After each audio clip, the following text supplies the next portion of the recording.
नमस्कार। विद्या news line में आपका स्वागत है। यूजीसी रेगुलेशंस 2026 को लेकर के बवाल बढ़ता जा रहा है और अब संभाले नहीं संभल रहा है। इसमें सबसे बड़ा सवाल ये उठ रहा है कि जो जनरल कास्ट वो पूरे बीजेपी या एनडीए की समर्थक है, जिसकी बदौलत बीजेपी यहां तक पहुंची, वो मोदी सरकार इतना बड़ा जोखिम कैसे ले सकती है कि जनरल कास्ट को ही उसमें अपराधी बना दिया। इसको लेकर के एक नैरेटिव ये भी चल रहा है कि क्या यूपी के सीएम योगी को निपटाने के लिए ये सब कुछ किया जा रहा है। तरह तरह के नैरेटिव चल रहे हैं। इसी बीच में उत्तर प्रदेश में दो और घटनाएं हुई। एक तो पहले ही ब्राह्मण विधायकों की बैठक हुई थी, जिसको लेकर के ब्राह्मण विधायकों को खूब खरी खोटी सुनाई गई। प्रदेश अध्यक्ष पंकज चौधरी ने तो बाकायदे एक नहीं दो बार अल्टीमेटम जारी कर दिया। वो अभी नाराजगी चली रही थी, तब तक प्रयागराज के माघी मेले में शंकराचार्य स्वामी मुक्तेश्वरानंद को जिस तरीके से रोका गया और बटकों को अपमानित किया गया, उस मामले ने आग में घी का काम किया और योगी सरकार के प्रशासन ने बहुत खराब तरीके से उस मामले को निपटा। इसी बीच बरेली के सिटी मजिस्ट्रेट अलंकार अग्निहोत्री ने दिया इस्तीफा और अब खबर आ रही है कि एक राजपूत अधिकारी ने इस्तीफा दे दिया है सीएम योगी के समर्थन में। ये जो अफसरों के इस्तीफे का सिलसिला शुरू हुआ है, इसका मतलब कि जो भी ये ऊपर लड़ाई चल रही है लोगों के बीच में, सड़कों ब्यूरोक्रेसी तक पहुंच रही है, ये सबसे अफसोसजनक बातें हैं। कहां तो जातिवाद खत्म होना चाहिए और कहां उसकी जड़ें गहरी होती जा रही। तो सबसे पहला सवाल जो उभर रहा है कि आखिरकार मोदी सरकार ने ऐसा क्यों किया। क्या ये नैरेटिव जो चल रहा है कि सीएम योगी को निपटाने के लिए किया गया, ये सिर्फ यूं ही चल रहा है या इसके पीछे कोई तर्क भी है। तो आपको बता दें कि ये मामला तो 2019 से चल रहा है। रोहित वेमुला और एक महिला डॉक्टर को लेकर के ये हंगामा बढ़ा था। फिर मामला पहुंचा सुप्रीम कोर्ट। सुप्रीम कोर्ट ने यूजीसी से कहा कि इसको देखिए, सरकार से भी कहा, और जो 173-78% मामले बढ़े हैं वो कैसे बढ़ रहे हैं, सख्ती की जाए। सुप्रीम कोर्ट ने जो भी गाइडलाइंस दी थी वो एक सामान्य गाइडलाइंस थी कि इस मामले पर ध्यान दिया जाए, लेकिन यूजीसी ने जो रेगुलेशंस जारी किया उसमें सारी सीमाएं उसने लांघ दी और इस बात पे गौर ही नहीं किया गया कि ये जब पब्लिक डोमेन में जाएगा तो फिर क्या होगा। जारी हो जाता है। अब चूंकि वो प्रोविजंस के बारे में धीरे धीरे सब लोग जान गए, 13 जनवरी 2025 को वो जारी होता है, लेकिन इस पर हंगामा मचना शुरू होता है 17-18 के बाद। और जैसे जैसे लोगों को पता चलता है कि मान लीजिए कि स्टूडेंट्स 17 से 18 साल की उम्र में 10+2 कर लेते हैं, उसके बाद जाते हैं वो यूनिवर्सिटी और कॉलेजेज में, हायर एजुकेशन के लिए आईआईटी वगैरह में या मेडिकल में, तो उस समय उनकी एज यही रहती है। इस एज में चाहे किसी भी जाति के वो अल्हड़ युवक हों, वो जब जाते हैं और एक साथ रहते हैं तो उसमें ये नहीं देखते हैं किस जाति के लोग हैं, किस धर्म के लोग हैं। वो आपस में दोस्ती में बातचीत में ऐसी भाषा का इस्तेमाल करते हैं जो कि नहीं होनी चाहिए और वो अपमानजनक भी होती है, लेकिन वो तो कहते हैं हम लोग हंसी मजाक में कर रहे हैं। अब वही भाषा उनके लिए मुसीबत बनने वाली है। क्यों? क्योंकि मान लीजिए कि जब बिहार के लोग महाराष्ट्र में जाते हैं, मुंबई में जाते हैं, तो बिहारी कहे जाते हैं, तो वहां तक चल जाता है। लेकिन आप यदि दलित समुदाय के या ओबीसी कैटेगरी के किसी भी युवक को कहते हैं, इस भाषा का इस्तेमाल जनरल कैटेगरी का छात्र करता है, तो फिर वो आ जाएगा उत्पीड़न में।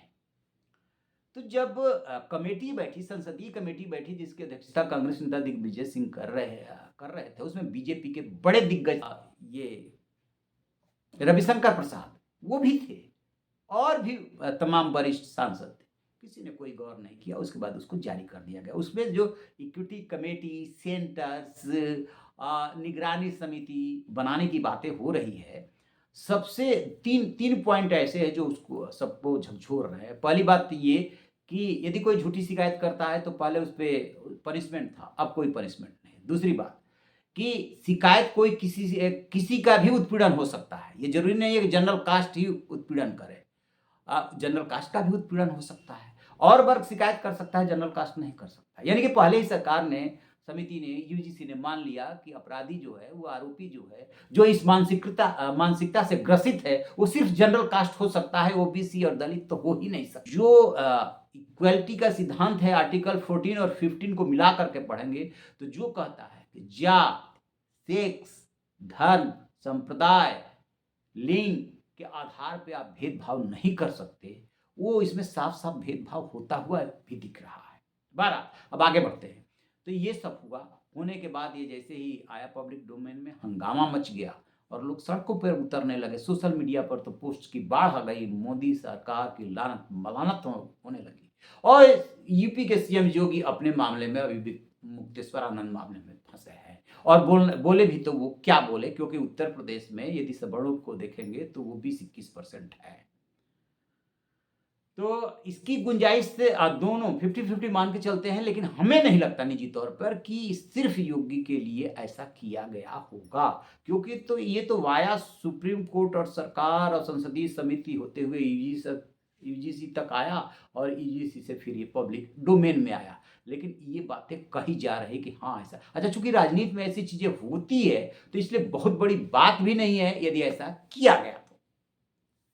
अब सवाल ये है कि हंगामा बढ़ रहा है और 5 राज्यों में इसी साल विधानसभा का चुनाव है, जिसमें कि पश्चिम बंगाल, असम, तमिलनाडु, केरल और पुडुचेरी है।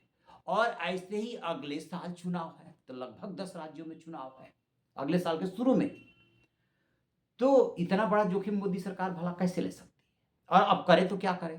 उसके सामने सबसे बड़ी समस्या ये आ गई है कि यूजीसी यदि अब इसको रेगुलेशंस को वापस लेता है या संशोधन करता है तो दूसरा वर्ग नाराज होगा, यानी कि जिसको राहत दी गई थी, जिसका उत्पीड़न रोकने की बात थी, वो कहीं ना कहीं नाराज होगा, जो कि उनका बड़ा वोट बैंक है। और एक बात तय मानिएगा, जो कुछ भी हो रहा है सिर्फ और सिर्फ वोट बैंक के लिहाज से हो रहा है।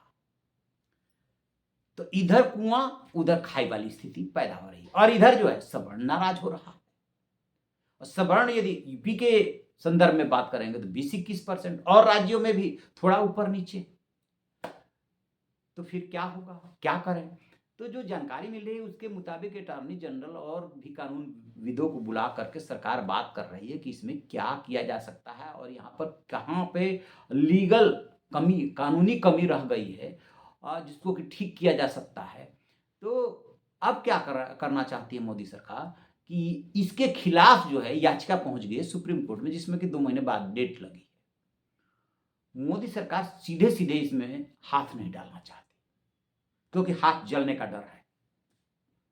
तो फिर जिस तरीके से सुप्रीम कोर्ट के आदेश से ये हुआ, ठीक उसी तरीके से वो ये चाहती है कि सुप्रीम कोर्ट में ही ये मामला गया है तो उठे, और वहां पर जब जवाब देने की बारी आए तो वहां पर नेचुरल जस्टिस का भी मामला उठेगा। क्योंकि ये कैसे हो सकता है कि कोई वर्ग विशेष से होने के नाते 50 झूठी शिकायतें कर दे और उसके खिलाफ कोई एक्शन ही ना हो। जिस जनरल कास्ट का करियर वो तबाह करना चाहे, उस युवक युवती का करियर वो तबाह कर दे और कोई उसके खिलाफ शिकायत ही ना कर सके। तो कई चीजें हैं जहां रूल ऑफ लॉ और नेचुरल जस्टिस का उल्लंघन हो रहा है। वो मुद्दे सारे कोर्ट में उठेंगे और सरकार को जब जवाब देने की बारी आएगी तो वहां पर बहुत तरीके से कहेगी कि हम इसको जोड़ देते हैं और इसको ये घटा देते हैं, क्योंकि मोदी सरकार के लिए स्थिति ये है कि इधर कुआं है और उधर खाई है। सरकार में कई ऐसी चीजें होती है जो कि डिसीजन हो रहा होता है और पता चला कि शीर्ष नेतृत्व को पता नहीं, लेकिन इस मामले में इसलिए नहीं लग रहा है कि ऐसा हुआ होगा क्योंकि ये तो सालों साल संसदीय समिति के सामने रहा और उसमें बीजेपी के दिग्गज नेता शामिल थे। तो ऐसा कैसे हो सकता है कि मोदी सरकार के नॉलेज में ना हो, संज्ञान में ना हो कि इतना बड़ा फैसला होने जा रहा है। बिल्कुल नहीं हो सकता। इसलिए जो नैरेटिव चल रहा है, जो बातें हो रही है, उसको आप यूं ही हवा में नहीं उड़ा सकते। उसके पीछे दम हो भी सकता है, नहीं भी हो सकता है।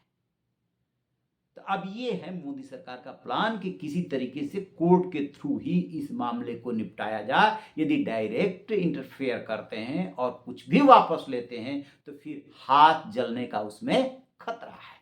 अब निशिकांत दुबे हैं, बीजेपी के बहुत ही प्रखर ब्राह्मण चेहरा है, या यूं कहें कि संसद में बोलते हैं।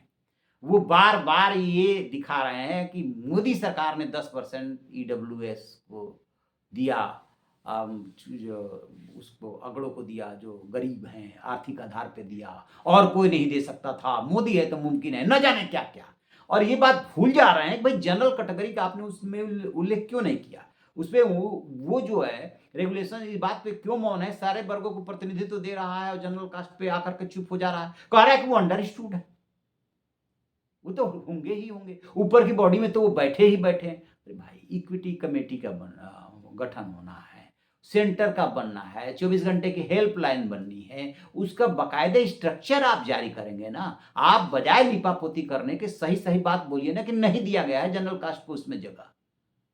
और कई जगह पे वो रेगुलेशन मौन हो जाता है। अब मौन होने का इंटरप्रिटेशन दोनों तरह का हो सकता है, लेकिन यदि नियत साफ होती तब तो आप उसका उल्लेख करते। बहरहाल अब देखते हैं कि क्या रास्ता निकालते हैं, इनके लिए भारी पड़ने वाला है।